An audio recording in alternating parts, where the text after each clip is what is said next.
Religion has profoundly influenced the sweeping American narrative, perhaps more than any other force in our history, from the time of the indigenous peoples to the present day. The National Museum of American Religion tells the surprising and compelling story of what religion has done to America and what America has done to religion, including the establishment of the revolutionary and indispensable idea of religious freedom as a governing principle in the U.S., inviting all to explore the role of religion in shaping the social, political, economic, and cultural lives of Americans, and thus America itself. Join us for Season 3 of our podcast series, Religion in the American Experience, as we follow scholars and others deep into America's religious history and learn how it can inform and animate us as citizens grappling with complex questions of governance and American purpose in the 21st century. Episodes will be released monthly on Apple Podcast, Spotify, or wherever you get your podcasts.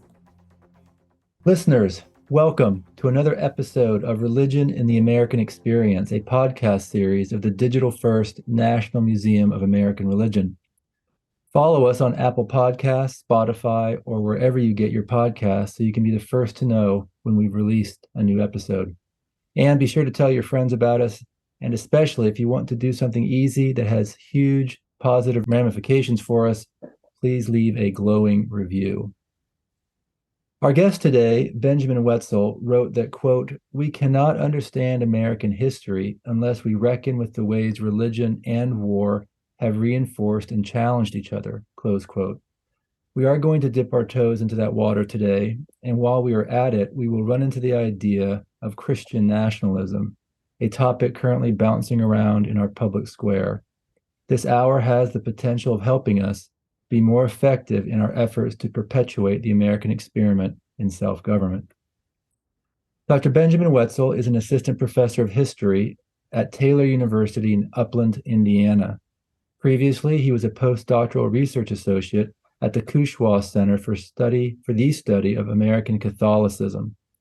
Dr. Wetzel received his PhD in history in 2016 from the University of Notre Dame and is the author of two books, American Crusade, Christianity, Warfare, and National Identity, 1860 to 1920, which is the topic of today's interview, and Theodore Roosevelt, Preaching from the Bully Pulpit. Benjamin, thank you so much for being with us today. Thank you for having me. You bet. First, before we dive into your book itself, which is fantastic, can you tell our listeners why you wrote this particular book? Sure. So the very origins of this came from some research I was doing as a master's student at Baylor University. And I was seeking for a topic for my master's thesis, and I was interested in the Spanish-American War. And I came across the writings of some prominent pastors from that time who were using what seemed to me to be the most exaggerated language about God being on the side of the United States, this being a sacred cause, a modern crusade. And I wanted to know why they thought that. I wanted to understand the intellectual world, the theological world that could bring them to that place. And so I started in on a research paper that became a master's thesis, that became a doctoral dissertation, and then this book. So another piece of background would be that I grew up loosely in Mennonite churches that eschewed completely any sense of violence as being fitting at all for Christians. And so even though I'm not a pacifist today, those sensibilities are still with me a little bit. And I was particularly intrigued in how people who claim the same faith that I did could reach such different conclusions about the legitimacy of warfare. Okay, great. That sounds like a fascinating background here. Very good, very good. So why did you write, Benjamin, what you did that I quoted earlier, that we cannot understand American history unless we reckon with the ways religion and war have reinforced and challenged each other?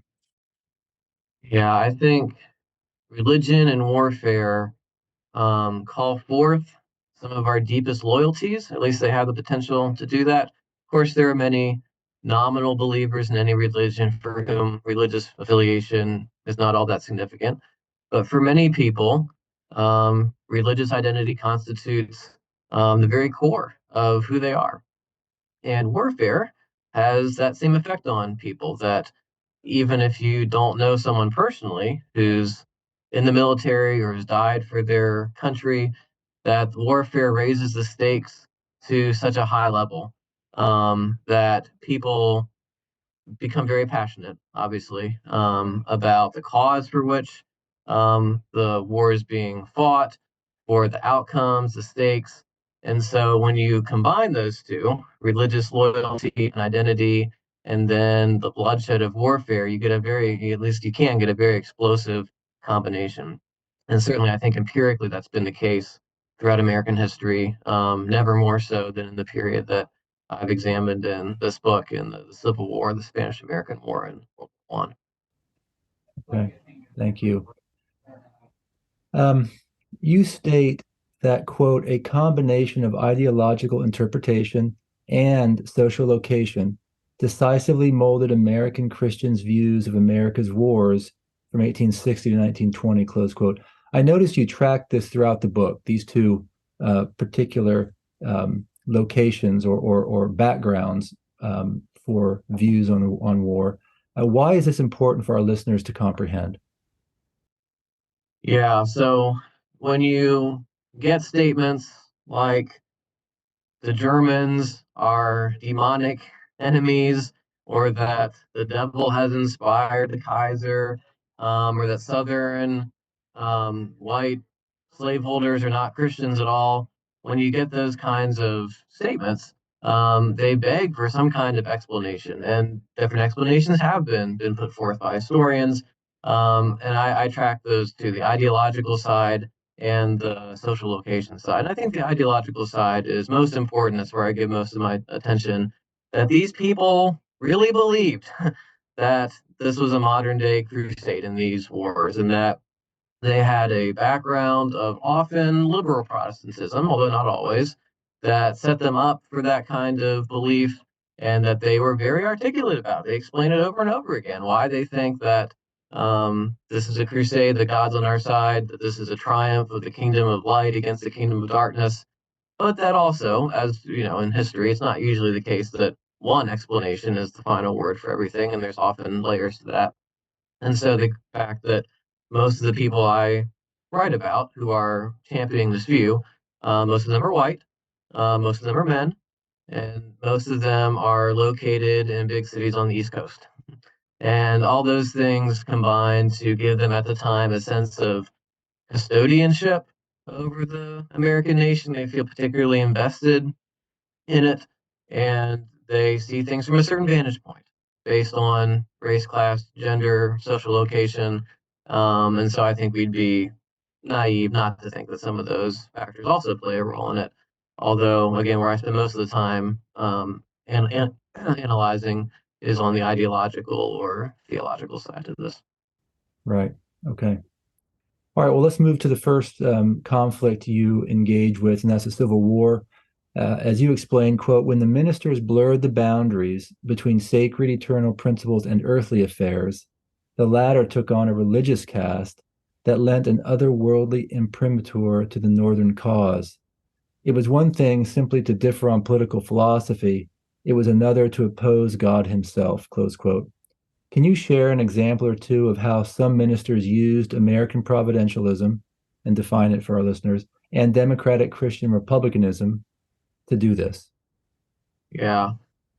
I think what I was getting at there is that when you take seriously the idea that you are fighting on God's side and that therefore your enemies are agents of demons or of Satan, you tend to say things and do things in warfare that you may not do if you acknowledge that this is simply a contest over land, over sovereignty, or something like that.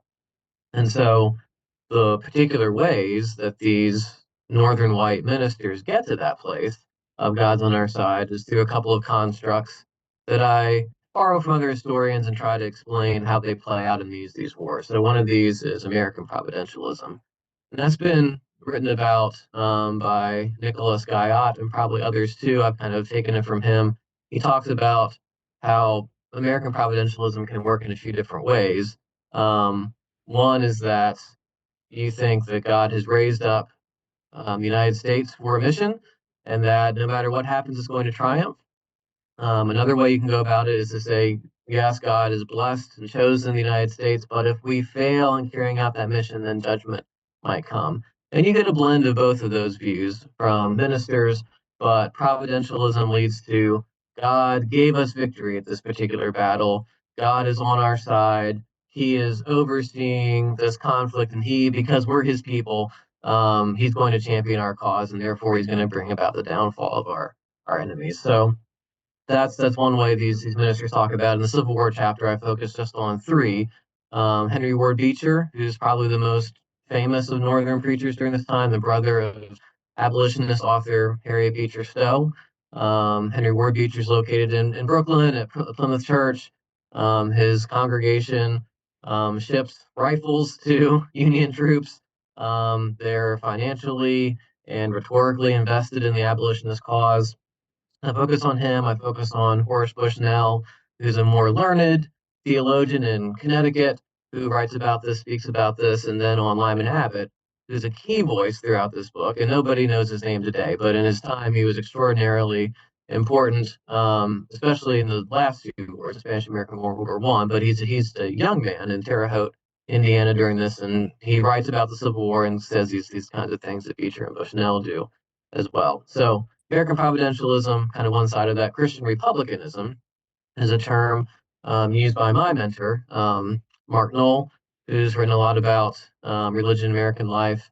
And what I mean by Christian republicanism is kind of simply the idea that Protestant Christianity and political democracy or freedom or liberty are kind of inherently connected, that they flow out of each other, and that the flip side of this would be that Catholicism is inherently tyrannical, that it's, at least non-democratic, if not monarchical, and that the Reformation, by loosing people from the chains supposedly of Catholicism, also paved the way for democracy, for voting, for egalitarianism, the rise of the modern common person.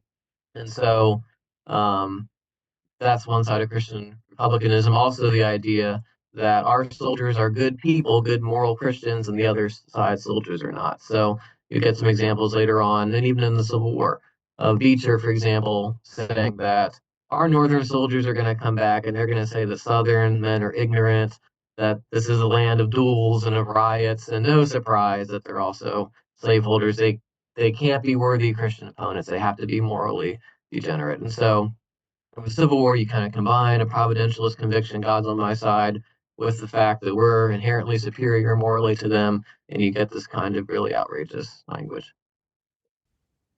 Okay, well, that was very, very helpful. Appreciate the definitions of those terms, of those constructs. Sure. In your book, you do a great job of providing counterpoint to the mainline Protestant voices. In the case of the Civil War, you look to the African Methodist Episcopal Church, AME Church, for counterpoint. And I'll share something from your book that you wrote. Quote, some AME writers cautioned readers not to conflate church and state so easily, urged patience in interpreting God's designs, critiqued the Union and its very foundations bitterly, and wondered if the United States would ever be a fit place for African Americans to dwell peacefully, close quote. Can you give our listeners some representative and significant examples of this? Yeah. This is maybe my favorite chapter to research out of the book. And when you read so much of the similar kinds of rhetoric coming from these ministers, you see it over and over again in kind of the white Christian pastors.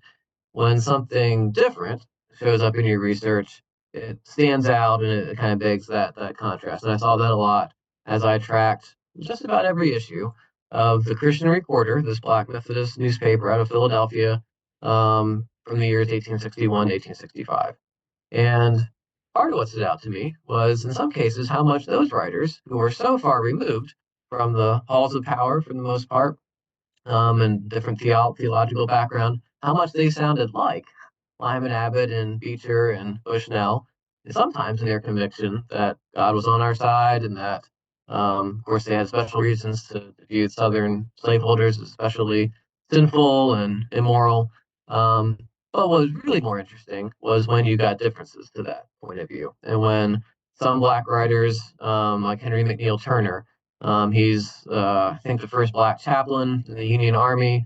He'll go on to be a bishop in the Black Methodist Church in the late 19th century, and his rhetoric is just as over the top as any of the white ministers' rhetoric, but it's all critical of the United States. It's all distrustful of Abraham Lincoln. Um, and Turner, he has reasons to think that Uncle Sam has never given African Americans a square deal, and this isn't going to be any different. And he'll advocate colonization to Africa as a better hope for Black Americans and continue to live in the United States. So he's an interesting voice to put in contrast to the Abbotts and Beechers of the world.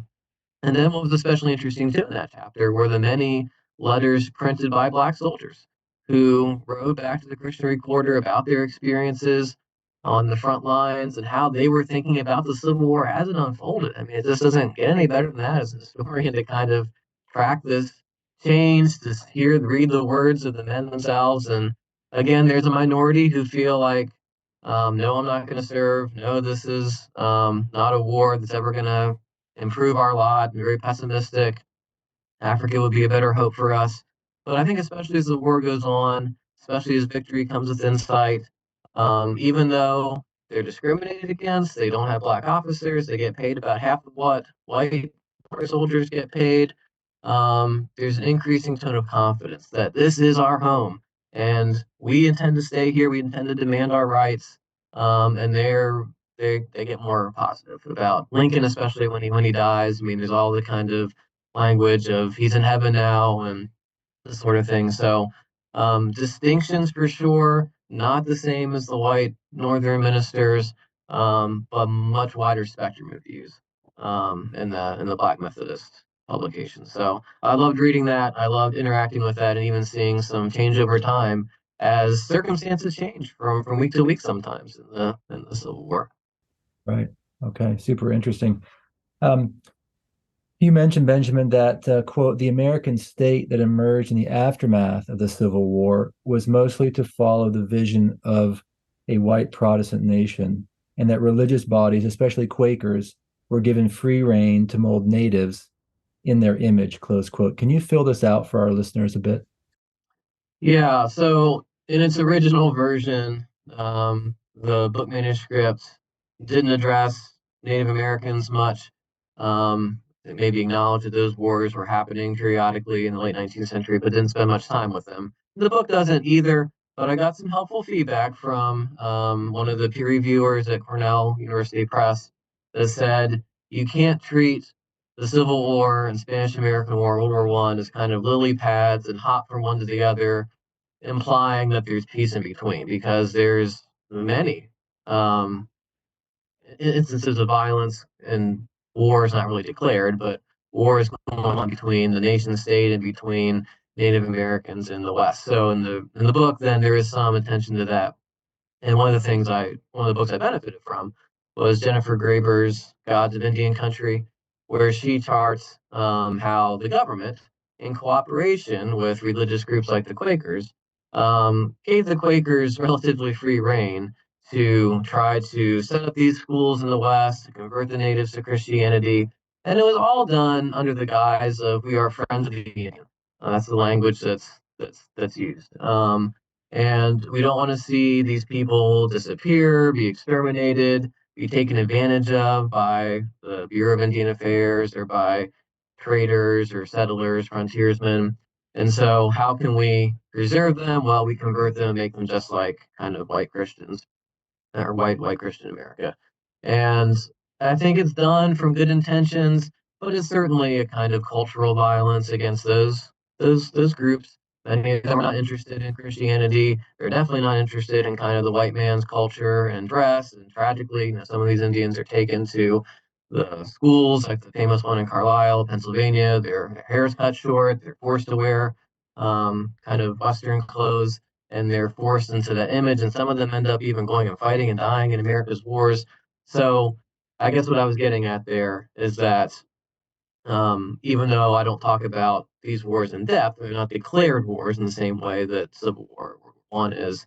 there's still this kind of cultural violence and sometimes physical violence going on in those spaces, and trying to weave that story into this book about the Gilded Age and Progressive Era, and to show how central religion is understanding that too. Yeah. Okay. Fantastic. That's very helpful. Maybe a whole nother book needs to be written about. Yeah, probably yes. Not by me, but yes, Yeah. somebody should. Right, right. Okay, last question, Benjamin, regarding the Civil War, and then we'll move on to the Spanish-American War, which apparently is what really caught your eye originally. You mentioned that Catholics, quote, offered searing cultural critiques of the United States, rejected the United States as a Bible civilization, and blamed schismatic Protestants for bringing on the fratricidal war, close quote. Can you put the Catholic population in the U.S. at that time in context for our listeners and tell us the significance of this finding? Sure. So to understand what I've written there, it's important to first recognize that Catholics were distinctly a marginalized group in really throughout the 19th century in America. Numerically, they're increasing for sure, especially with the massive waves of Irish immigration coming in the 1840s and 50s with the potato famine. But culturally, they have very little power. They're regarded as foreigners, as outsiders, suspicious because of their loyalties to the Pope, suspicious because of Catholic theology, celibate priesthood, and so forth. And this is in the antebellum period. This is a time when the Know Nothing Party emerges, and a big part of that Know Nothing Party is an anti-Catholic platform. There's the burning of a Boston convent in the 1840s, where there's riots in Philadelphia between Protestants and Catholics. It's not the case that Catholics are seen as just another religious group or as a legitimate denomination of Christianity by the Protestant majority. There's real questions about whether they can ever be um, acculturated to American democratic norms, whether they can fit into a Protestant nation. And so, out of that context, Catholics are giving as good as they're getting when they're commenting on the Civil War. And they are making comments like, well, a nation dividing in two is just what we would expect from a Protestant country that can't have any final source of authority, that only claims the Bible alone, that's got a million different denominations, it can't agree about anything, doesn't have any final arbiter like the Catholic magisterium to actually enforce some kind of orthodoxy. And so these people, both North and South, they appeal to the Bible. They say slavery is supported by the Bible. They say slavery is not supported by the Bible. And the only way they can solve it is to fight. And so we're not surprised and so forth. So virtually no Catholics or abolitionists. They're not all in love with slavery, but they've got, again, an outsider's critique of a Protestant American nation, again, based on a marginalized social location, and then also based on Catholic theology. So they make a really interesting kind of comparison group as well. I talk about them most with the Spanish American War, but they've got some interesting commentary in the Civil War too. Okay, great. That's super helpful. We are talking with Benjamin Wetzel, assistant professor of history at Taylor University and author of American Crusade, Christianity, Warfare, and National Identity, 1860 to 1920. Listeners, be sure to follow us wherever you get your podcasts. The Spanish-American War. Benjamin, can you give our listeners a really brief summary of this war and why it is important in understanding our national identity, especially when compared to the two other momentous American events you cover in this book, the Civil War and World War I? Yeah, so the Spanish-American War can easily be overlooked because it's only about 4 months from start to finish. There's only a couple of hundred American deaths that occur during it. And I found as a professor that students often confuse it with the Mexican-American War, which is from 50 years before. So we don't know as much as we should about that, but it has an outsized impact on American identity, even though it didn't last all that long or wasn't all that bloody. And the outsized impact is that traditionally this has been interpreted as the rise of the American nation state to the beginnings of sort of world power status. Because if you really stop to think about the United States late 19th century, this is a country that's just emerged from a civil war with more than 700,000 soldiers dead. It's a country that's witnessed two presidential assassinations and about to witness a third in 1901 with William McKinley. Uh, this is a country that has a very strong Jim Crow order in the South. There's a lot about the United States that's pretty backward in late 19th century. And how do we get this? It's in no sense a global power. So how do we get to that world power status? The Spanish-American War is kind of that first step because it's the first time that the U.S. acquires territory abroad as a result of this, as it brings in Puerto Rico, Guam, and the Philippines as three key possessions around the world that come about as a result of this. So the USS Maine and the explosion of the Maine in Havana Harbor in February 1898, that's the precipitating cause. But Americans have been covetous towards Cuba for a long time, going back decades, and they were especially concerned because Spain had been suppressing an independence movement in Cuba in the 1870s and then again in 1895 and following. And so Cuba is only 90 miles or so from coastal Florida. And Americans are sympathetic to the Cuba Libre movement. They don't like what Spain's doing to suppress that. Some of them are greedy for land, and they also see it as an opportunity to join the scramble for empire that's going around the world at that time. This is only a decade or so after Germany and Belgium and Britain and France carve up Africa, at least on paper. And so empires in the air, empires happening around the world. And for empire enthusiasts like Theodore Roosevelt, this is a chance for America to step up and to join the game, as sad as that kind of idea is. So that's why it's significant. That's kind of the background of how it starts. The explosion of the Maine is the excuse that Congress needs to declare war on Spain. Okay. And was there some interest or at least understanding that this was Catholicism? This was Spain, Catholicism right by our front door. Was there Yes. some? Yeah. Yeah, so there's a good bit of anti-Catholic rhetoric in the Protestant press about that, for sure. That Spain is backwards, Spain is pre-Reformation. It's just like the Inquisition. Nothing's changed since then.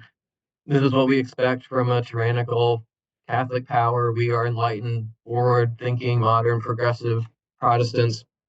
So yes, anti-Catholic rhetoric is absolutely part of this, and Catholics then find themselves in a difficult position where a minority will defend Spain's Catholicism and will question why the United States is fighting a noble empire like Spain, and won't usually say in so many words that they take Spain's side, but they're sympathetic to Spanish civilization. But this is also a moment for Catholics to be seen as fully American. And there's no better way for them to do that than to join the chorus condemning Spain. Cuba is also Catholic, right? So we can take Cuba's side to liberate Cuba, to join the front lines. Gary Gersel has written very persuasively about the way that war can acculturate modernized group or marginalized groups, can bring them into the American mainstream. And Catholics, by and large, do that in 1898. And there's some movement in the nation overall to see Catholics as at least a little closer to fully American, and not quite as marginalized as they had been back in the Civil War era. Okay. You write, Benjamin, well, can you give us an example, I guess, first, of a religious leader using American providentialism to support the Spanish-American War, and why this is important? Yeah, so again, I will go to Lyman Abbott, who I mentioned earlier. He's now in his 60s, and I think just retired from being Henry Ward Beecher's successor at Plymouth Church in Brooklyn. But he's had been living in New York for a long time. He's got a national platform with his kind of news magazine. It's interesting kind of genre he's writing in, but he edits a news magazine called The Outlook. And Abbott, as a former pastor and editor, is all in on the Spanish American War, and he's all in because he sees it as what God is doing to raise America to its rightful place. And so he does say things like, when God puts the sword Excalibur in our hands, we need to use it and then put it back in its sheath when it's finished. So we need to conquer Spain, not for our own glory, but for what God's doing.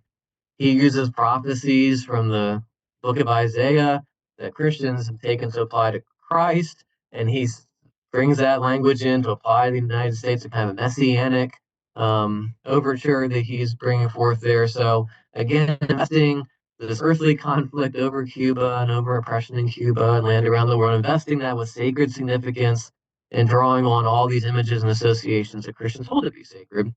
And therefore, I think um, raising the stakes of what this war is about, not just territory, not just our earthly country versus that earthly country, but kind of eternal stakes and sacred stakes. So Abbott does it.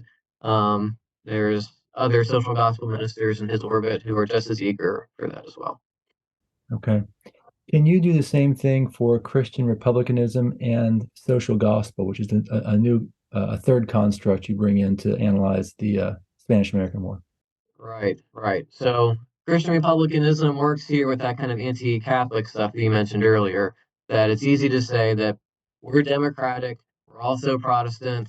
For Abbott, those become really interdependent, or I should say interchangeable kinds of terms. So again, Spain is not only Catholic, but because it's Catholic, it's also out of date, old-fashioned, fading away in light of a rising, progressive, Protestant, democratic country.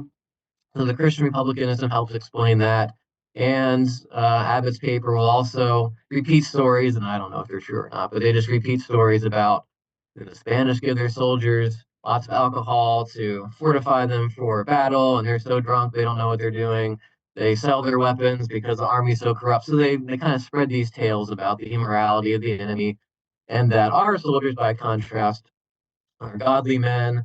There's the I'm not going to get the name quite right, but it's the American Military Christian Commission, something like that.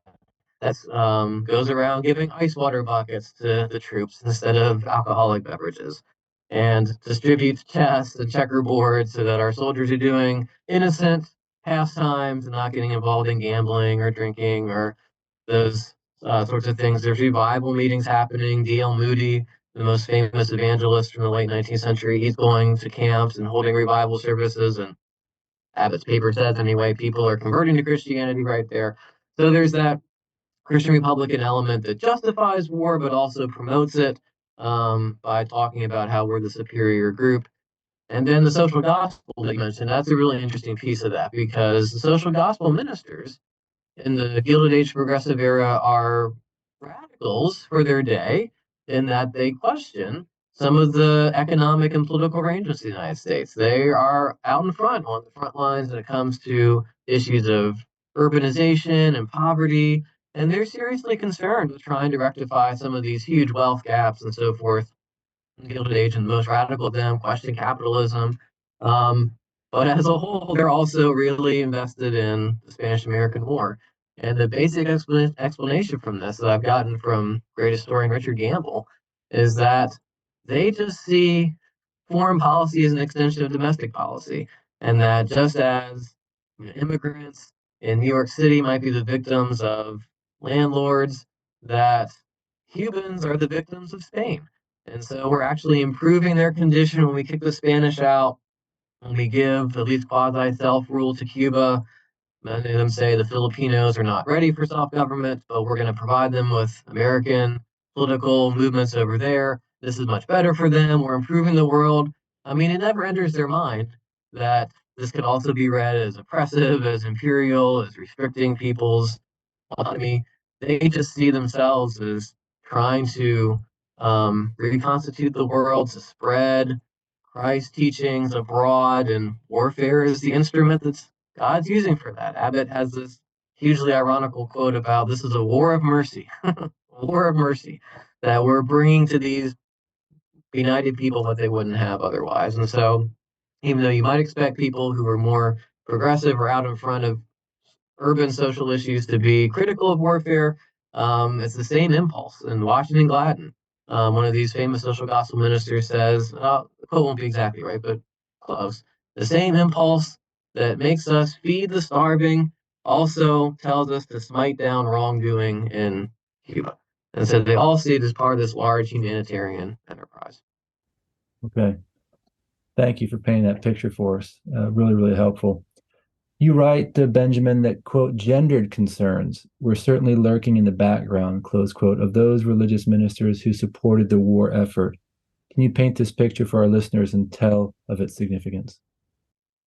Yeah, there's a lot of interesting literature surrounding the Spanish American War about masculinity in particular, in a way that gender and masculinity motivated the war and might motivate people to fight in it.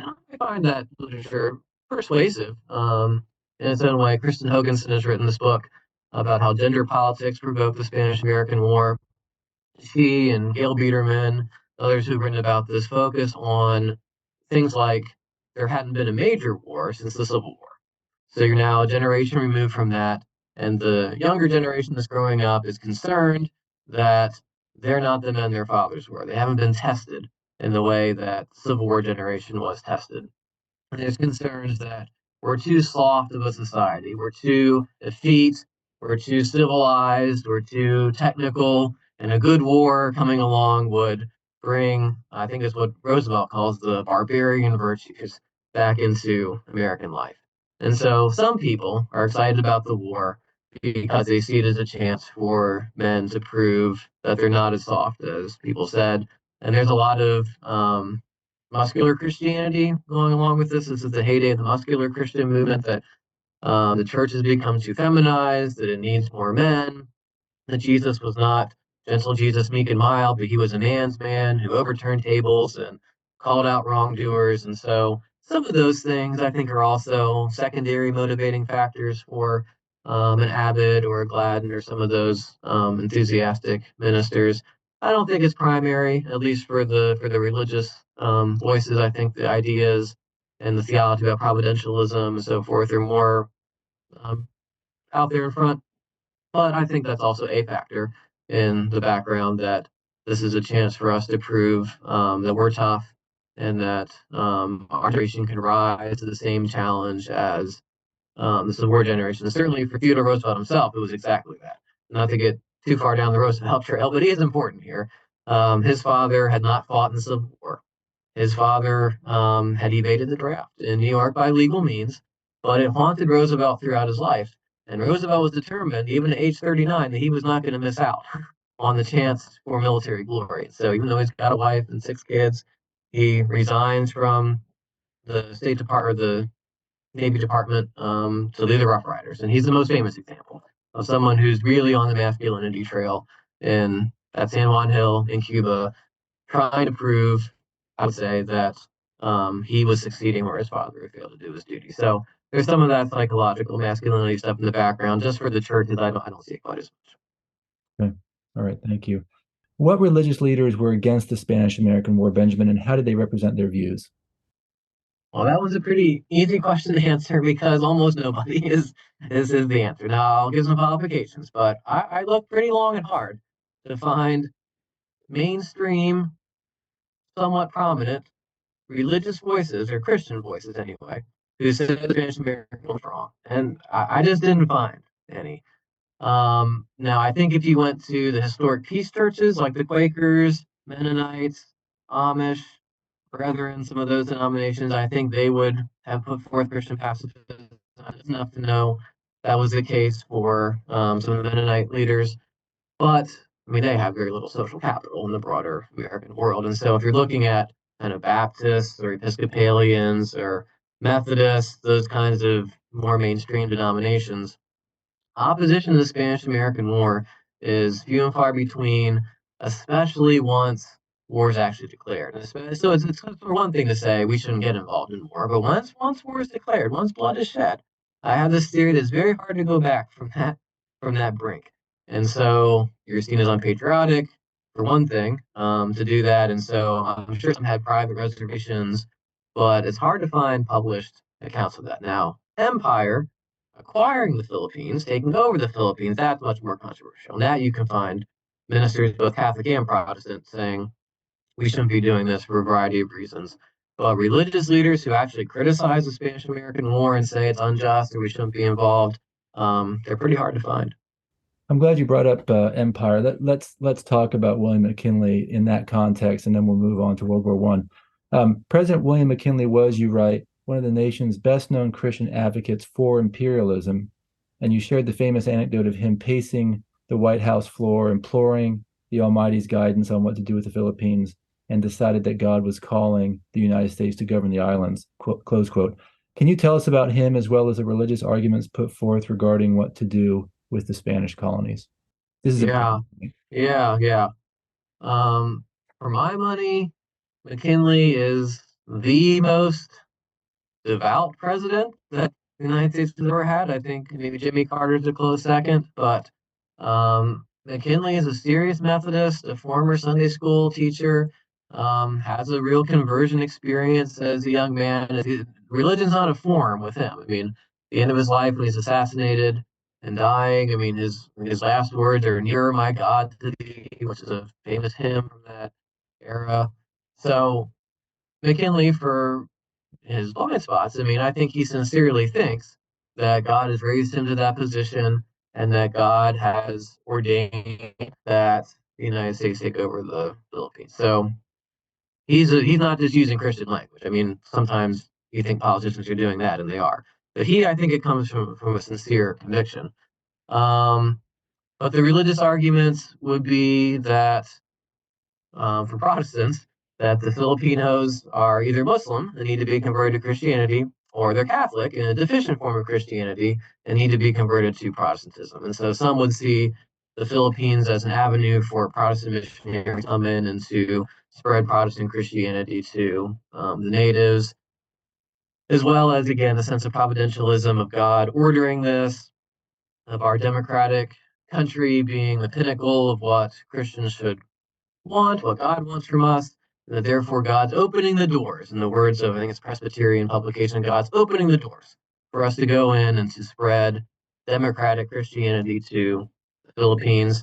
But this is much less unanimous than the war itself. And so even someone equally devout to McKinley, William Jennings Bryan, will make the other kind of argument that this is not something the United States should be doing, that this is just seizing land, um, and that he had to quote something like Jesus said, "It's better to give than receive, but we're saying it's better to take than to leave." And this is not Christianity at all. And there are other Christian Protestant voices who are concerned either for racial reasons, sadly, that we'll be including more people of color in our Commonwealth, and therefore we're nervous about it, or it's against our traditions as Americans to seize other lands, and so we're against it for that reason. And Catholics, many of them are especially concerned because the Philippines have been evangelized by Catholic friars for a long time by this point, and they're explicitly concerned that Protestant missionaries will come in and will corrupt the souls of Filipinos who are otherwise loyal Catholics. And so there's more nervousness about that in Catholic communities than there was in Protestant ones. Okay, very good. Complicated, but important to understand this part of American history, I think, and the religious motivations for and against. Benjamin, let's come to World War One. You write that the nation's white Protestant leadership, not all, but a significant number, quote, theologically saw the United States as a Christ-like nation, locked in an irrepressible conflict with demonic Germany, which you quoted earlier, over the fate of worldwide democracy, close quote. How significant was this in ginning up support for the conflict? Yeah. World War One, in some ways, I think, is the pinnacle and the climax of the kind of rhetoric that was foreshadowed in the Civil War and the Spanish-American War. World War One is fought on 10 times the scale, at least, of the Spanish-American War, and there's plenty of dead in the Civil War for sure. But this is a global kind of event, and the rhetoric is really high. And the religious component is there. So Lyman Abbott one more time. Now he's in his 80s, and he's just letting nothing back in how he's characterizing, again, a Christ-like American nation and a demonic Germany. He'll go so far as to talk about three crosses in an allusion to Jesus' crucifixion, and he'll talk about how on one cross is the unrepentant criminal, and that's Germany. And on the cross where Christ is crucified, well, that's us. That's the good guys who are dying for the sins of the world. It's kind of atonement language that pulls at the very fabric and the lifeblood of what it means to be a Christian who believes in these kinds of theologies. And so, in ginning up support, I mean, that kind of rhetoric, that's where the religion of war makes that explosive combination. That if you believe in Christ's atonement, and that changes everything for human history, and if you can participate in that in some way by redeeming Europe, by saving Belgium, by putting down a devilish foe, well, then God's authorizing you to come and do that. And so, the churches are very militant during this time. Not all of them, there are obviously exceptions for sure, and some of the loudest voices aren't always the most representative, but for mainline and mainstream churches, um, they're extraordinarily enthusiastic about this and holding nothing back and conflating God and country. Now, Woodrow Wilson has a Department of Propaganda and doesn't need a lot of help in some ways because it's George Creel and these people are already spreading lots of propaganda about why this war is important and the Sedition Act and other things clap people in jail who disagree.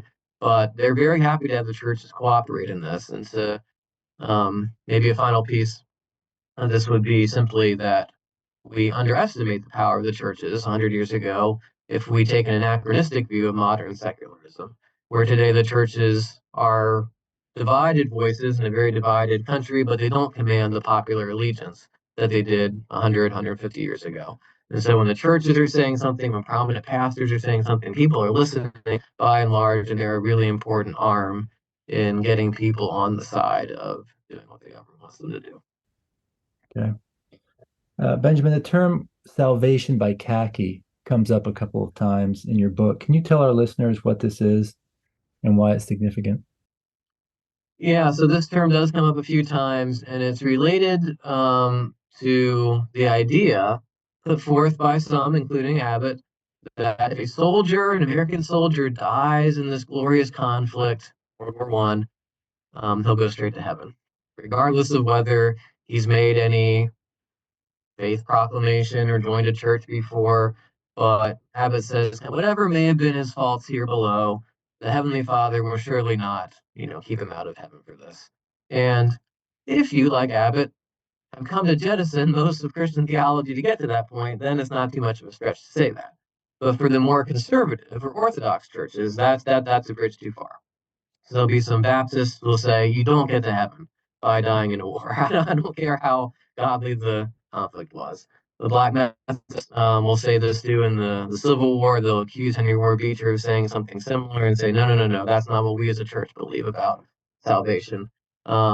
And the Lutheran Church Missouri Synod, one of the more conservative branches of Lutherans, they'll criticize Abbott by name as someone who teaches these kinds of false doctrines. And so that's a controversial idea. I think actually someone else should write maybe an article or something about that, because you do see this kind of language in there, and it just again represents how far some of these pastors will go to get people to support the war, and how much they think that the victory of American democracy equals victory of the kingdom of God on earth. And it doesn't matter what you've done before. If you die in this godly cross in this crusade, then you'll go straight to heaven. Right. Benjamin, can you tell us who Harry Emerson Fosdick was and what role he played in the American religion's role in World War One? Right. So Fosdick was a very prominent Baptist minister, really kind of 1940s was maybe his heyday. But 30 years before, he went to Europe, he talked to soldiers, and as a religious leader at that time, he was reporting back on how the soldiers weren't really concerned about themselves or about their own personal souls. They were caught up in this glorious crusade, and that was all a great thing. Fosdick is interesting because later on in the 1920s, he and others like him will really repent of that kind of Christian nationalism that they exuded in World War One. And Fosdick, after World War One, is a much more realistic view what actually does and what war actually is. And it turns out for all the hopes that Americans had pinned on World War One as the war to make the world safe for democracy, the world in the 1920s was still pretty volatile and it hadn't really solved a lot of things. Germany was crushed by the Versailles Treaty. Britain was in debt. And some of the big issues were still kind of out there. And of course, we know the rest of the story of Hitler capitalizing on that, of rearming Germany, of kind of trying to compensate for Versailles by resurrecting Germany in the 30s and 40s. So Fosdick can see some of this happening, and he changes and will eventually be a voice in World War II who's much, much more restrained and cautious and not enthusiastic about American war. And Reinhold Niebuhr is another one, an important theologian from this period, who in the 20s writes for the periodical Christian Century and says something like, "I don't propose to bless war again." And when you conflate America with God, it's just a bad thing all around. And so some of them take the view, kind of the lost generation writers, the F. Scott Fitzgeralds, the Gertrude Steins, Ernest Hemingways, who look back on World War One not as a glorious triumph, but as a wasted catastrophe for the world. So Fosdick is really saying just what everybody else is saying in 1918, but then later on in life, he really turns from that. Okay, I had another question about Fosdick. You Yeah. touched on what happened post World War One, and I'm going to ask you another question about that. But let's quickly jump back. And you mentioned the Missouri Lutherans. I think you mentioned Lutherans. Tell us, during World War One, you used them as a counterpoint view. And I'm quoting you here. And where many Protestant spokesmen seem to lose all distinction between earthly and heavenly kingdoms, in the main, these Lutherans refused to baptize the conflict, close quote. Can you tell us briefly, Benjamin, about the Missouri Synod Lutherans and how they viewed World War One? That voice. So the really important part of this is their theology and their social location. So theologically, the Missouri Synod Lutherans held to Luther's two kingdoms view that really just had very stark and separate places for church and state. The church was the church, the state was the state. They're not to be mingled. The state's not to tell the church what to do, the church not to tell the state what to do. So they had this tradition of expecting to be left alone by the state, and in turn, not telling the state how they should be more Christian. Also, the fact that many of them are still German speakers, that they're first, second, or third generation German immigrants, not living in New York or Boston or Philadelphia, but in St. Louis, where many of my sources come from this period, also gives them a unique vantage point.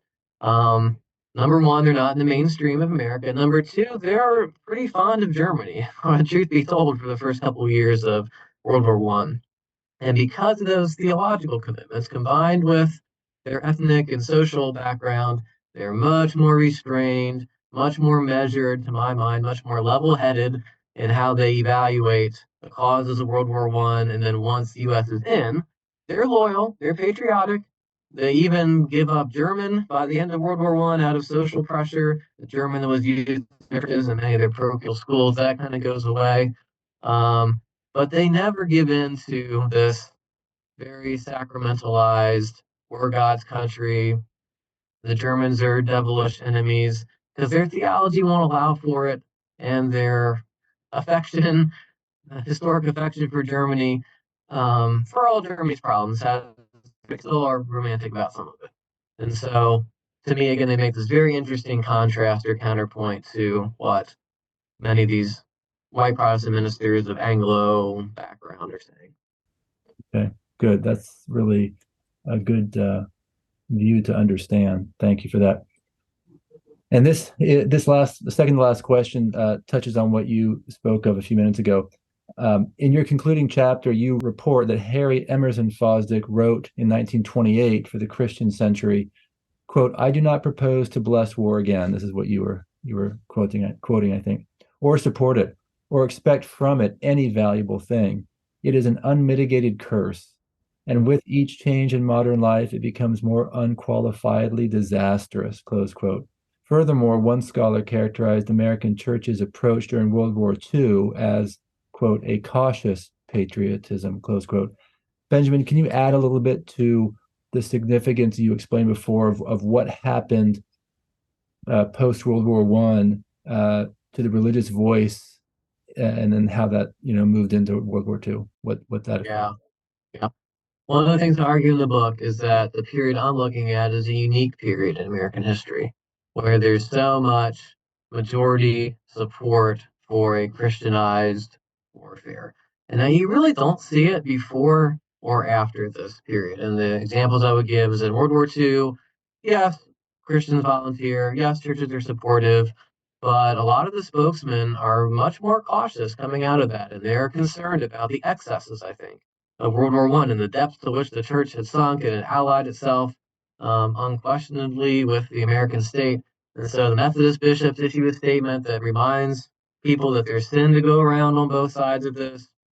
Fosdick, again, has kind of critical things to say in a conflict that's much more unambiguously right and wrong than World War I had been, where you're talking about the Holocaust, you're talking about the Nazis, you're talking about a surprise attack at Pearl Harbor, but the churches don't go all in on World War II the way they had in World War I. And then certainly you come to Cold War issues, to Vietnam, it's very divided, as you would expect in a culture that's very divided. And I don't think you ever again see that level of, I won't say unanimity, but of majority support for kind of crusading language that you see in the 1860-1920 period. And why that is still a little bit of a mystery to me, and I need to think a little bit more about it. But part of it, I think, is just the legacy of how far we had gone in World War I. And Fosdick and Niebuhr looks back to that and says, we got too caught up in the moment. We conflated our earthly country with a sacred heavenly reality, and it's just inherently dangerous for us to do that. The mainline churches, especially the liberal Protestant churches, become much more self-reflective and much more critical of America's sins, I think, than they ever have been before. Okay. Thank you for that. Benjamin, as we conclude, do you want to share any lessons or takeaways from the book, either in terms of important historical transformations you are charting, or in terms of helping us better understand our present moment in the American narrative? Yeah, I appreciate that question. I guess the last comment I would say is that Christian nationalism isn't new. It's around today for sure, and it has its defenders, it has its critics, both of whom are in the church. But it's not new. And in the American context, it goes back at least this far, if not further. I don't presume that all your listeners are religious people, but they're interested in matters of American religion. And so as you asked this question, I was thinking of two incidents from the Bible involving Jesus. One is where, after he's done miracles, the people want to carry him away and make him king. And Jesus refuses that, and he kind of goes into hiding. And then the other is a statement he makes to Pontius Pilate, that my kingdom is not of this world. If it were, my disciples would fight for me.